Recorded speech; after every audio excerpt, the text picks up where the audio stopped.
મહેસાણા જિલ્લામાં આવેલ 1200 વર્ષ જૂના અને દેવો સ્થાપિત મૂર્તિ ધરાવતા દેવાધિદેવ ગણપતિ દાદાના મંદિરના ઇતિહાસમાં પહેલીવાર મંત્રીમંડળની ચૂંટણી યોજાઈ હતી. પૂર્વ પ્રમુખ જયંતિ પટેલ તેઓના કાર્યકાળ દરમિયાન 2018માં ખરીદેલ 35 લાખની જમીનને લઈને વિવાદ ઊભો થયો છે. જયંતિ પટેલે ગણપતિ દાદા સંસ્થા માટે ખરીદેલ જમીન પર છેલ્લા 25 વર્ષથી સ્થાનિક રહેવાસીઓનો કબજો હોવાનું માલુમ પડ્યું છે. મુકેશભાઈ ચૌધરીના કહેવા પ્રમાણે જયંતિ પટેલે આ જમીન ખરીદી બાબતના ખુલાસા આપ્યા હતા અને જો ગ્રામ સભા પણ બોલાવવામાં આવશે.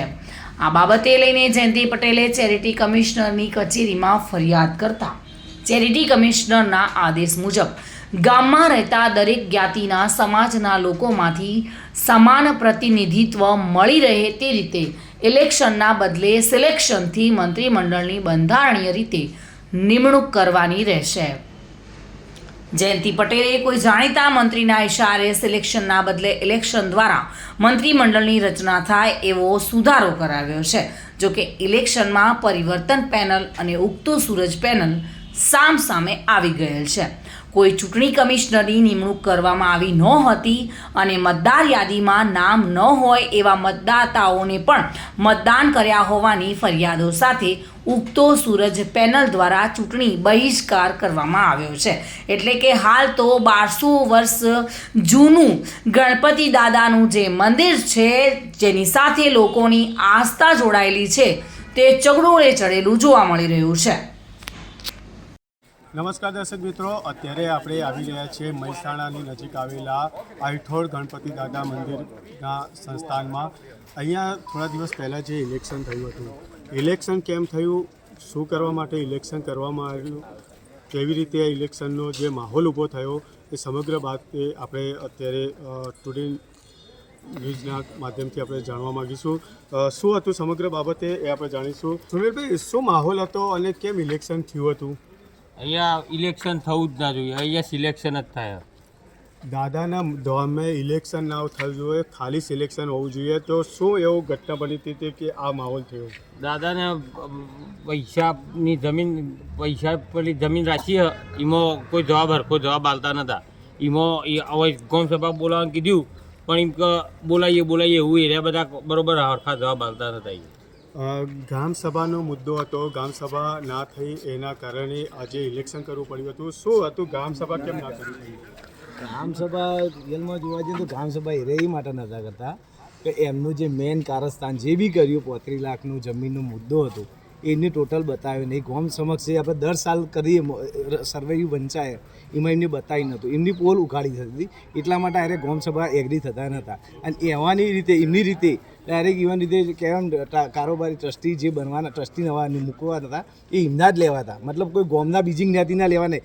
રિયલમાં જોવા જઈએ તો આ મંદિર જે તે ટાઈમ આપેલું હોય એ ટાઈમ એવું ક્લિયર લખેલું કે સર્વાનું મતે દરેક જ્ઞાતિને સંમતિ મળે અંદર રહી એ રીતે ટ્રસ્ટી બનાવવાના. કારણ અત્યારે હાલ બધા એમના જ લેવાશે એવું થોડું ચાલે. એટલા માટે એરિયા ક્યાં ગામ સભા ભરવા એગ્રી થતા નતા. પટેલ જયંતિભાઈ, એમનું નામ જોઈતાભાઈ, એ પટેલ પ્રમુખમાં હતા. ઇવન ટાઈમમાં એમની જમીન લીધી, એવા રીતે સહીઓ કરી દીધી. બીજા ટ્રસ્ટીઓની કોઈની સહી નહીં. જો ટ્રસ્ટી બધા 5 હોય તો 5ની સહી હોય, એમને તો કોઈ વસ્તુ ઇસ્યુ બને નહીં. પણ એમને એમના રીતે સહીઓ લઈ અને જમીન લઈ લીધી અને એ જમીન લઈ અને એમની રીતે હજુ કબજો ગણપતિ મંદિર સંસ્થાન મળ્યો નહીં. પૈસા ચૂકવણી થઈ ગઈ, બધું ટોટલી વ્યવહાર પતી ગયો, પણ એમની જમીન જે સંસ્થાન મળી જો એ મળી નહીં. બરાબર. અને એમને ડાયરેક્ટ આ હિસાબ બતાવો નહીં, ગામને બતાવો નહીં અને એમને ડાયરેક્ટ એમ કહેવું કે નવા ટ્રસ્ટી બનાવી દો. નવા ટ્રસ્ટી એ માટે બનાવવા એગ્રી થઈ ગયા છે કદાચ કે કદાચ નવા આવે તો અમારો ઇસ્યુ દબાઈ જાય અને આ પૈસા જો ચરવાના તે ચરી જાય. જેની જે જગ્યાએ વ્યવસ્થા કરી હતી કરી નાખી. એટલા માટે અરે ગામ સમજતા અમારી ગામની જે ટ્રસ્ટી મંડળની રચના રહી એ દર સાલ ગામ ભેગું થઈ અને એમને નિમણૂક કરતા દરેક જ્ઞાતિના કે વ્યક્તિઓ સારા પ્રતિષ્ઠિત વ્યક્તિઓ લઈ અને એક ટ્રસ્ટી મંડળ બનાવતા. અને એ આ સાલ એવું નહોતું કર્યું કારણ કે એમના જ લેવાતા કે અમે કહીએ એવું ચાલે, અમે કહીએ એવું કરે એવા જ લેવાતા, જેથી કરીને એમનો ઇસ્યુ દબાઈ જાય. એ માટે અરે એમનો ગેમ પ્લાન એક બનાવી દીધો. અને અમારો મુદ્દો એ હતો આ જે જૂના ટ્રસ્ટીઓ હતા કે ભાઈ ગામનો બધો ઇસ્યુ હતો કે તમે દર સાલની જેમ આજથી વર્ષોથી જે સિસ્ટમ રીતે આપણે ટ્રસ્ટી બનાવીએ છીએ એ રીતે જ તમે બનાવો અને હંમેશાથી કઈ રીતે તમે તમારી રીતે લઈ શકો. એ માટે એનો ઇસ્યુ બની ગયો આખો ગણપતિનો. એટલે એમને એવું હતું કે આની આ એક બાજુ ગણપતિ મંદિરની જેમ વિકાસ થયો એમનું જેમ પબ્લિક ઘસારો વધી ગયો. ઘસારાનું કારણ શું? એના પૈસા વધ્યા એટલે એમને એમ લાગ્યું કે આમાં મોકો મળી ગયો. એટલા માટે જ આવ્યું બન્યું. અત્યાર જોગડીને તો આના સિવાય અમારે ઘણી ગામમાં એવી સંસ્થાઓ છે પછી કોઈ જતું જ નહીં. રામજી મંદિર, અંબાજી માતા, એ અંબાજી માતા રામજી મંદિર ગામ વચ્ચે છે, એમની બાજુ જ છે. તો એમાં પ્રમુખ બનવા જાઓ ને, એમાં ટ્રસ્ટી બનવા જાઓ ને, કારણ કે એમાં કોઈ આવક નથી એટલા માટે અહીંયા આવક છે, એટલા માટે અહીંયા બધા લોભા થાય છે. કારણ કે એમને ખબર છે અહીંથી કોક મળશે તો અહીંથી મળવાનું નહીં. તેઓ તેને ઘણી આવી સંસ્થાઓ, અંબાજી માતા છે, શીતળા માતા છે, રામજી મંદિર, સોમનાથ મંદિર, આ બધા મંદિરો છે જ નહીં. તેઓ કેમ કોઈ જતું નથી? તેઓ કેમ કોઈ સંસ્થા બનાવતા, કેમ ટ્રસ્ટી બનાવતા? તેઓ જઈને બનાવો ને. હા, ચોક્કસ 100% એમાં છું. કારણ કે એમના તો દરેક ગામનું મંદિર આવ્યું, કોઈ એક પ્રતિષ્ઠિત વ્યક્તિનું તો છે નહીં. અને જે તે આપેલું છે બરાબર, એ વખતે ક્લિયર કહીને આપેલું કે દરેક વ્યક્તિને લેવા અને સંસ્થા ઊભી કરવી, અને સંસ્થામાં દરેક વ્યક્તિને એક સન્માન મળી રહે કે એમનો વ્યક્તિમાં એ ભેગા મળી અને એક વિકાસ થાય, એ માટે એની સંસ્થા બનાવેલી. ને કોઈ પર્ટિક્યુલર એક વ્યક્તિને તો આપી નહીં આપણે, એટલા માટે અહીંયા આઈડો ઇસ્યુ બની ગયો અને એમને એમના જ મૂકવા હોય થોડી એ ચાલે. હાલની સ્થિતિ શું કહેવા માંગશે? હાલ કઈ રીતેની સ્થિતિ છે? હાલની સ્થિતિ એવી છે કે એમની એવું જ છે કે ગમે તે કરો, અમારા જ વ્યક્તિ કરે ને અમારો જ મંદિર, અને અમે કહીએ એવું જ તમે બીજા વ્યક્તિઓ કરો, દરેક જ્ઞાતિઓ અમે કહીએ એવું જ કરે. એવું તો કોઈ ચાલે ના. કોઈના મોટા કોઈ એના કોઈ ગામધણી તો નહીં, કોઈ એક વ્યક્તિ કોઈ એક જ વ્યક્તિ એવો તો સારી કાંઈ મંદિર આગવું અત્યારે હોય ને અત્યારે હાલ કહેવા જઈએ કે એ વ્યક્તિ કરે એમાં એવું તો કોઈ સર નહીં. અને એવું થાય નહીં ને, આ તો બોમ્બની સંસ્થા છે ને, તો કઈ દેરા કરીએ કે. અને અત્યારે હાલ એમને એવું કરવું છે કે ગમે તે કરો પણ અમે કરીએ એવું જ તમે કરો, અને અમે કહીએ એમ જ તમે ચાલો, એ તો થોડું ચાલે. દર વર્ષે જેમ સર્વેયું વંચાતું હોય કે હિસાબ કિતાબ જે થતા, એ તો ક્લિયરિટી એમને બતા. જે કોઈ બી સંસ્થાનો વ્યક્તિ ઊભો થાય તો એને ક્લિયર કરીને ઊભું થવું પડે ને. એના બાદ વચ્ચેથી નીકળી જાય તો હિસાબ તો સંસ્થામાં આગળ ગોમ માગવાનું જ છે ને કે ભાઈ તમે શું કર્યું આનું, અને એ આપવો નથી તો થોડું ચાલે. હવે હું મારો પહેલાં પરિચય આપું તમને કે મારું નેટિવ અઠોડ છે, પણ અત્યારે હું આજે ઓલરેડી દર્શન કરવા માટે આવેલો છું બરાબર. અને જે તે સમયે ઇલેક્શન હતું, આજ દિન સુધીમાં ગણપતિ સંસ્થામાં કોઈ દિવસ ઇલેક્શન થયું નથી. અને આ એક ગેરમાર્ગે દોરવાનું વસ્તુ જ છે કે ઇલેક્શન થવું જ ના જોઈએ. કોઈ પણ જગ્યાએ ઇલેક્શન આજ દિન સુધીમાં ટ્રસ્ટી તરીકે મારો તો ઇલેક્શન થવું ના જોઈએ. મારું મંતવ્ય એવું જ છે.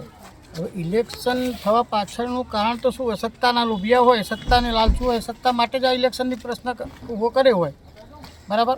અને બીજું કે જે તે સમયે 2018માં જયંતિભાઈ જોઈતાભાઈ પટેલ પ્રમુખ તરીકે હતા બરાબર. એ વખતે એમના સમયકાળ દરમિયાન 2019માં પછી ફરી રચના થઈ. એ વખતે મુકેશભાઈ ચૌધરી એ ટ્રસ્ટીમાં આવેલા, અને એ આવ્યા પછી મુકેશભાઈ 2022માં પ્રમુખ તરીકેની સત્તા એમને અપનાવેલી, એટલે સત્તા ઉપર મુકેશભાઈ ચૌધરી આવેલા બરાબર. એ સમયે મુકેશભાઈના સમયગાળા દરમિયાન હવે એમની ધ્યાનમાં એવું કંઈક આવ્યું કે જે તે સમય જયંતિભાઈ પ્રમુખ હતા એ સમયે કંઈક ગરબડ થઈ છે. એ ગરબડમાં એવું હતું કે 35 લાખ રૂપિયા બરાબર જે તે સમયે એમની જગ્યા રાખેલી, અને પંચનામું ખોટું પંચનામું કરીને એમાં કરી 35 લાખ રૂપિયાની જે વસ્તુ બનેલી એ મુકેશભાઈના ધ્યાને આવેલું. એ દરમિયાન મુકેશભાઈએ લેખિતમાં જયંતિભાઈને જણાવેલું હતું કે આ વસ્તુ છે તો એનું લેખિતમાં અમને જવાબ આપો. આજ દિન સુધીમાં મુકેશભાઈને જવાબ મળ્યો નહોતો. હવે આ બાજુ એ લોકો ગામ સભા ભરી અને આ વસ્તુ કરવા માગતા હતા, એટલે મુકેશભાઈ આ અનુસંધાનમાં એમને બહિષ્કાર કર્યો હતો કે ગામ સભા ક્યારે બોલાય કે જ્યારે તમે મને ક્લિયરિટી કરશો ત્યારે બોલાવીશ. એનું મહત્ત્વ આ હતું. અમારા ગામની અંદર દર વર્ષે સિલેક્શનથી ટ્રસ્ટી મંડળની રચના થતી. ઇલેક્શન કોઈ દિવસ મંદિરની અંદર હોઈ શકે નહીં. અમારા ગામની અંદર ટ્રસ્ટી મંડળ દર 5 વર્ષે બદલાતું હોય છે. અમે વર્ષ 2019ની અંદર ટ્રસ્ટી મંડળમાં ટ્રસ્ટી તરીકે આવેલા. અમારી મુદત ટ્રસ્ટી મંડળમાં ટ્રસ્ટી તરીકે આવ્યા હતા, અને વર્ષ 2022ની અંદર મેં પ્રમુખ તરીકેનો ચાર્જ લીધેલો હતો. મેં પ્રમુખ તરીકેનો ચાર્જ લેતો મારી ધ્યાને વર્ષ 2023માં એક મુદ્દો આવેલો કે વર્ષ 2018ની અંદર જે પ્રમુખ પટેલ જયંતિભાઈ હતા એમને સરકારશ્રીની અંદર ગણપતિ મંદિર સંસ્થામાંથી 35 લાખ રૂપિયા ભરેલા. એ જગ્યા આજે ગણપતિ મંદિર સંસ્થાના નામે બોલે છે. મેં જયંતિભાઈને 23/10/2023ના રોજ એક લેખિત લખાણ આપેલ અને કહેલ કે આ તમે જે જગ્યાના પેમેન્ટ ભરેલ છે એ જગ્યા આપો. 23/10/2023થી 14/7/2024 સુધી જયંતિભાઈ પટેલે કોઈ રિપ્લાય આપેલ નહીં. ત્યારે અમારા વડીલ અને વંદનીય એવા જયંતિભાઈને મેં કહેલ કે જયંતિ કાકા પૈસા પરત આપશો તો જ હું ગ્રામસભા બોલાવીશ.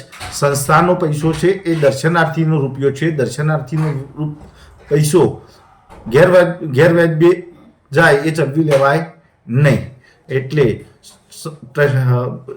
બંને ટ્રસ્ટીઓએ સંયુક્ત ચેરિટી કમિશનરની અંદર 41A હેઠળ અરજી કરેલી. એ એક કેસ ચાલી જતા સંયુક્ત ચેરિટી કમિશનરે 4/12/2024ના રોજ એક ઓર્ડર કરેલો અને એ ઓર્ડરમાં સ્પષ્ટ ઉલ્લેખ કરેલો કે અઈઠોર ગામની અંદર જેટલા સમાજના કે જ્ઞાતિના વર્ગો રહે છે તે તમામ જ્ઞાતિને સમાન પ્રતિનિધિત્વ ટ્રસ્ટી તરીકેનું મળી રહે એ રીતે ટ્રસ્ટની બંધારણની જોગવાઈ મુજબ 7 ટ્રસ્ટીની નિમણૂક કરવી.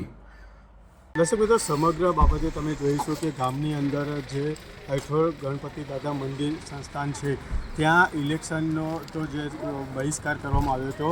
અત્યારે તમે જોવા માંગ્યો છો જ્યાં માહોલ પણ થોડો દોડાયો હતો થોડા દિવસ પહેલાં. એના માટે અત્યારે પોલીસ પણ અત્યારે તૈનાત છે. પોલીસ બંદોબસ્ત પણ અત્યારે જે છે તેની સ્થિતિમાં છે. અત્યારે અહીંયા જે વહીવટદાર નિમવામાં આવ્યા છે જે કોઈ નિર્ણય ચોક્કસ નિર્ણય ન આવે ત્યાં માટે અહીંયા એક વહીવટદાર દ્વારા આ સંસ્થાનું અત્યારે હાલ નું સ્થાપનાનું કે જે પણ અત્યારે જે વહીવટ કરવાનું હોય છે તેમાં માટે વહીવટદાર નિમવામાં આવ્યો છે. ભાવિન ભાવસાર, મહેસાણા.